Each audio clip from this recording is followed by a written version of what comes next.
So, hi everyone. Today we're gonna start with a new medicine, Nux vomica. This medicine is really very important for your exams as well as for your daily life practice as a physician. Also, in Viva questions, the examiner might ask you the common name and the brewer and the family name of this medicine. So, we'll start with this medicine with the common name. Its common name is poison nut. It is also called kuchla and was proved by Dr. Hahnemann, and it belongs to the family Loganaceae. So from introduction we see Nux vomica is the male counterpart of Pulsatilla and Ignatia.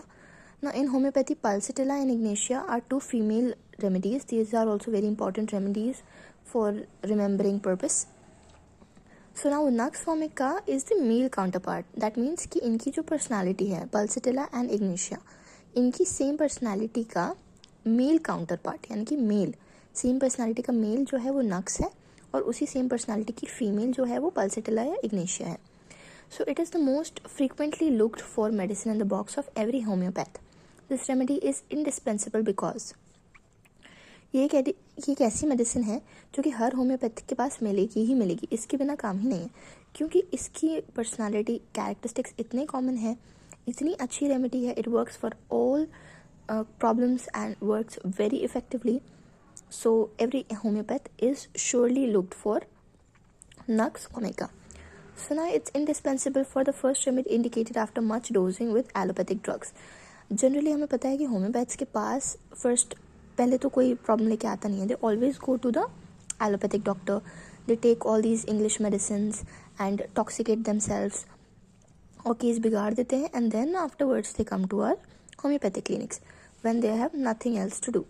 So now nux vomica ये बहुत indicated है ऐसे लोगों में जो इस तरह के बहुत सारे एलोपैथिक ट्रीटमेंट्स ले चुके हैं, बहुत टॉक्सिकेटेड हो चुके हैं, जिनके अंदर बहुत सारी मेडिसिन ऑलरेडी जा चुकी हैं इंग्लिश एलोपैथिक. तो उनके लिए बहुत ही अच्छी मेडिसिन है जब ऐसे लोग जो बहुत ज़्यादा ड्रग लेके आ चुके हैं, drugs in the sense medicine, English medicine और allopathic medicine. The best remedy with which to commence treatment of the case that have been drugged by various schools. ऐसे लोग जो बहुत सारी ड्रग्स ले चुके हैं, या तो आयुर्वेदिक ड्रग्स ले चुके होंगे, या यूनानी ले चुके होंगे, या एलोपैथिक ले चुके होंगे. तो इस तरह के लोग जो बहुत ज़्यादा मेडिसिन कंज्यूम कर चुके हैं, बहुत अलग अलग ट्रीटमेंट्स ले चुके हैं बट ठीक नहीं हुए, and at last have come to you. तो इस तरह के पेशेंट्स में हमें उन्हें डिटॉक्स करने के लिए, क्योंकि वो टॉक्सिकेटेड है, अब हमें उन्हें डिटॉक्स करना है, तो उसके लिए नक्स वोमिका बहुत ही अच्छी मेडिसिन है. हैनमन्स ग्रेटेस्ट पॉलीक्रेस्ट रेमेडी है. हैनमन की ग्रेटेस्ट पॉलीक्रेस्ट रेमेडी. पॉलीक्रेस्ट का क्या मतलब होता है? Poly means many, crest means fair of action, यानी कि पूरे एंटायर सिस्टम पे पूरी पॉलीक्रेस्टली काम करती है हमारी बॉडी पे, यानी हर जगह बॉडी के हर एक पार्ट पे इसका बहुत ही अच्छा फंक्शन है, बहुत ही अच्छा रोल है.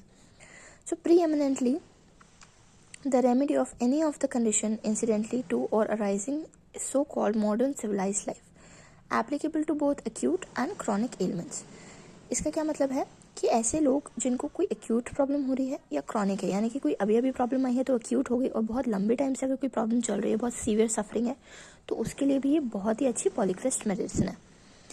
अब ये सिविलाइज्ड मॉडर्न लाइफ में बहुत अच्छा काम करती है, यानी कि ऐसे लोग जो कि बहुत ज़्यादा मॉडर्न सिविलाइज्ड लाइफ जी रहे हैं, यानी कि सिविलाइज लाइफ कौन गुजारता है? जो कि शहरों में रहते हैं, जो सिटी एरियाज़ में रहते हैं, बहुत ज़्यादा सेडेंट्री लाइफ गुजार रहे हैं, ऑफिस जाते हैं, they sit all day in front of the computers and laptop, and the whole day they are just having sitting position and not having much physical efforts और फिजिकल वर्क. वहीं पे जब हम रूरल एरियाज़ में देखते हैं, rural और village areas में देखते हैं, तो वहाँ पे लोग बहुत ज़्यादा लेबर वर्क करते हैं. They are very much physically active, खेती कर रहे हैं और may be any labour work. So they are what physically very active. सो यहाँ पे उन लोगों के ऊपर ये उतना अच्छा वर्क नहीं करेगी जितना कि अच्छा ये ऐसे लोगों पे करेगी जो कि मॉडर्न सिविलाइज लाइफ गुजार रहे हैं. A suitable remedy for people of every age, sex and temperament. ये एक ऐसी रेमेडी है जो हम किसी भी एज के, किसी भी सेक्स के, किसी भी टेम्परामेंट वाले को दे सकते हैं. स्टार्टिंग में हमने एक लाइन पढ़ी that it is the male counterpart, male remedy है. जनरली मेल्स में इस तरह की पर्सनैलिटी देखने को मिलती है जो हम आगे डिस्कस करेंगे माइंड में, लेकिन इसका मतलब ये नहीं है कि हमें सिर्फ मेल्स को ही नक्स वोमिका देनी है. फीमेल्स को भी नक्स वोमिका उतना ही अच्छा असर करती है, तो हम उतना ही अच्छे तरीके से नक्स वोमिका उनको दे सकते हैं. एज कोई भी हो सकती है, बच्चा भी हो सकता है, बड़ा भी हो सकता है, it can be aged also. And temperament का क्या मतलब है? हम इसका एक टेम्परामेंट आगे जाके पढ़ेंगे, ये इसी टेम्परामेंट का होता है. लेकिन फिर भी ये कहा गया है कि हर टेम्परामेंट के लोगों पे काम करती है। तो it's a worth a shot, आप देख के दे सकते हैं, but only when all the symptoms are matching and it is a symptomatic medicine for that person. Now the remedy which is capable of working wonders for people of all walks of life and the lowest of higher standards in both civilized and uncivilized classes. ऐसे लोग जो कि अपनी ज़िंदगी बहुत high standards में गुजार रहे हैं, बहुत सिविलाइज तरीके से गुजार रहे हैं, और ऐसे लोग जो कि बहुत मतलब हर एक स्टेज से, हर एक फेज से लाइफ के गुजर रहे हैं। हमारी लाइफ में बहुत सारे फेजेस होते हैं। First we are children, then we become adult, then we have this old age beyond us. So all the walks of life, what does it say? Peoples of all walks of life, इन सब पे बहुत ही अच्छा work करती है, working wonders for people. Now this remedy is a unique gift from vegetable kingdom. The tree is grown in the plant found in equatorial region. It is the crude form. There may not be anything bitter than the seeds. ये vegetable kingdom की बहुत ही अच्छी medicine है। Family कौन है? लोगिनेसी है, but kingdom कौन सा है? Vegetable kingdom. क्रूड फॉर्म में जब ये हमें मिलती है तो इक्वेटोरियल रीजन में हमें मिलती है। हमें पता है हमारा अर्थ है, उसके पास ये इक्वेटर होती है, तो इक्वेटोरियल रीजन में हमें ये इसका प्लांट मिलता है। और इसके जो सीड्स हैं, कुचला, जिससे हम ये मेडिसिन प्रिपेयर कर रहे हैं, तो वो क्या होते हैं? बिटर होते हैं, बहुत ज़्यादा कड़वे होते हैं। उनसे ज़्यादा कड़वा सीड कहीं नहीं होता। It is also very poisonous. Nux vomica का जो सीड है वो बहुत ज़्यादा पॉइजनस भी होता है। After undergoing the process of potentisation, the bitter and the poisonous effect of the seeds are transformed into marvelous curative power. इसका क्या मतलब है कि ये जो सीड्स हैं बहुत ज़्यादा कड़वे हैं, बहुत ज़्यादा पॉइजनस हैं, लेकिन जब हम इसे पोटेंटाइज करते हैं, इसकी मेडिसिन बनाते हैं होम्योपैथिकली, तो ये एक बहुत ही अच्छी मार्वलस क्यूरेटिव पावर वाली मेडिसिन बन जाती है। यानी कि इतनी अच्छी रेमेडी है, ये ऑलमोस्ट हर एक चीज़ को क्योर करने की कैपेसिटी रखती है। ये हर एक ऑर्गन, हर एक सिस्टम, हर एक चीज़ पर इसका इफेक्ट करती है, हर एक चीज़ को ठीक कर सकती है। इसलिए हम इसे पॉलीक्रेस्ट रेमेडी कहते हैं। But for the holistic invention, the Hahnemann of his wild seeds, million of suffering people could not have been redeemed by their various elements. अगर ये मेडिसिन इन्वेंट नहीं हुई होती हैनेमन की वजह से, तो बहुत सारे लोग, आज जितने भी लोग हैं, मिलियंस ऑफ लोग जो सफ़र कर रहे हैं, वो कभी ठीक ही नहीं हो पाते। Nux vomica seeds are bitter most poisonous and wild, so is the nux vomica patient, like the drug itself difficult to study. जब ये पेशेंट कभी कभी आपके क्लिनिक में आएगा, या जब भी आप किसी को पहचानने की कोशिश करेंगे दैट इधर और not this person is nux vomica और नॉट, तो क्या होगा कि आप उसे समझ नहीं पाएंगे। You will try to understand that person, उसकी पर्सनालिटी पढ़ने की, समझने की कोशिश करेंगे, but it will be so difficult for you to conclude that ये पर्सन नक्स वोमिका है कि नहीं है। इसलिए उसको बोल रहे हैं कि it is difficult to study, it is difficult to identify. But जब आइडेंटिफाई होता है तो सारे सिम्टम्स अपने आप मैच होते चले जाते हैं। Now nux vomica is a bitter most poisonous wild, यानी कि नक्स वोमिका का सीड कैसा है? बहुत कड़वा है, बहुत ही ज़्यादा पॉइजनस है। खा लेंगे तो चंद ही घंटों में हम मतलब डेथ हो सकती है उसको खाने के बाद। और वाइल्ड है, हमें वाइल्ड यानी कि जंगलों में wild tree as a wild plant मिल रहा है। तो यही सारी पर्सनालिटी हमें उसके पेशेंट में भी देखने को मिलती है। यानी कि जो नक्स वोमिका की पर्सनालिटी है, नक्स वोमिका का जो पेशेंट है, वो भी कैसा होगा? बहुत बिटर होगा, बहुत पॉइजनस होगा, बहुत वाइल्ड होगा। हमें पता है ना टॉक्सिक लोग कैसे होते हैं। सो टॉक्सिक होगा, वो टॉक्सिक होगा प्लस बहुत बिटर होगा, हमेशा गलत बात करेगा, हमेशा अनोइंग बात करेगा, हमेशा गुस्सा ही रहेगा, हमेशा चिड़ा हुआ ही रहेगा, हमेशा कड़वा ही रहेगा, मतलब कड़वी ही बात करेगा, कड़वा ही उसका बिहेवियर होगा। उसके साथ रह के यू वोंट बी हैप्पी। और वाइल्ड है मतलब वो जो एक इंसानियत होती है, एक सटलनेस होती है, एक हम्बलनेस, एक काइंडनेस होती है इंसान के अंदर, वो इसके अंदर देखने को नहीं मिलेगी। क्योंकि कैसा है? वाइल्ड है मतलब उसके अंदर कोई मैनर्स नहीं होंगे, वो आपकी फीलिंग्स का कोई ख्याल नहीं करेगा। He will be nothing but very spiteful का क्या मतलब होता है कि आपको स्नैप कर देगा एकदम से, कुछ भी आपको बोल सकता है गलत। ही वोंट थिंक कि आपको बुरा लगेगा या सामने वाले की फीलिंग्स हर्ट हो रही है। He won't care for that but simply hurt you for his own cause.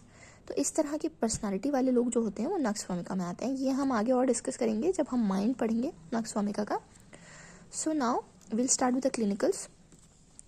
तो क्लिनिकल्स में हम देखते हैं कि अल्कोहलिज्म, ऐसे लोग जो बहुत अल्कोहल पीते हैं।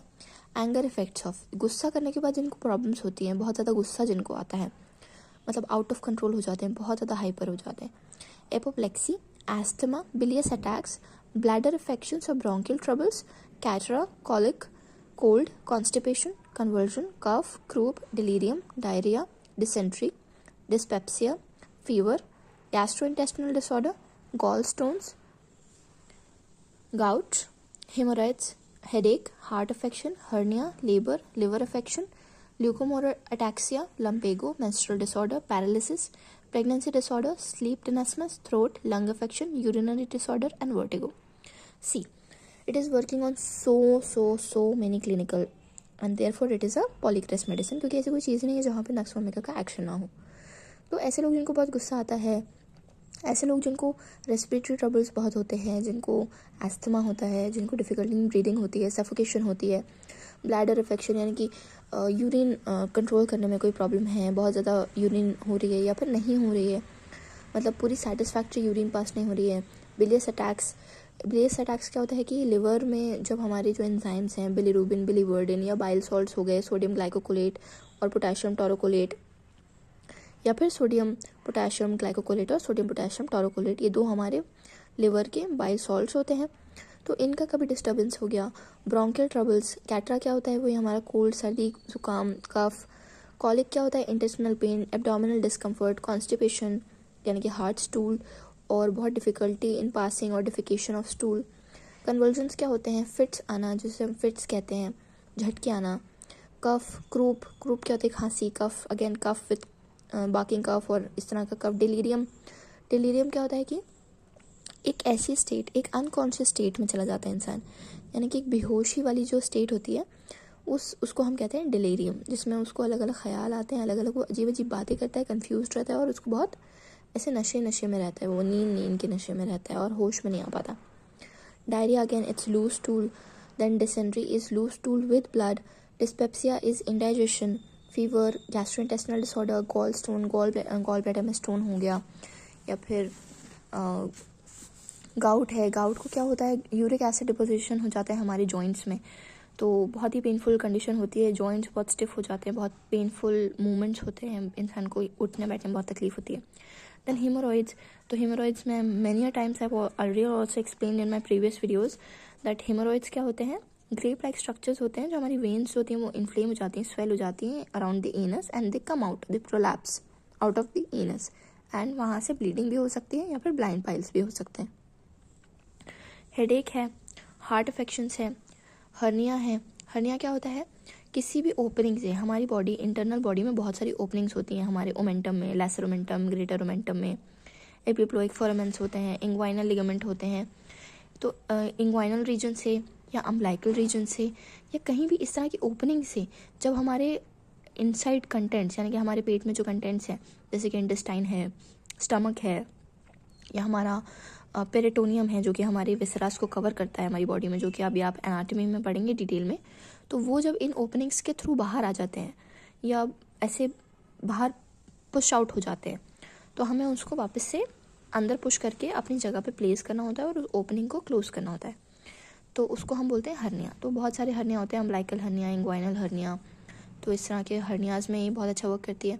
लेबर में, लिवर अफेक्शन में, ल्यूकोमोटर अटैक्सिया क्या होता है, हाथ पैरों का बिना कंट्रोल के चलना, यानी कि कुछ ऐसे लोग जो ऐसे हाथ पैरों के उनके डांसिंग मूवमेंट्स होते रहते हैं without their control, so they don't have any control on the voluntary actions of their hand, feet and legs whatever.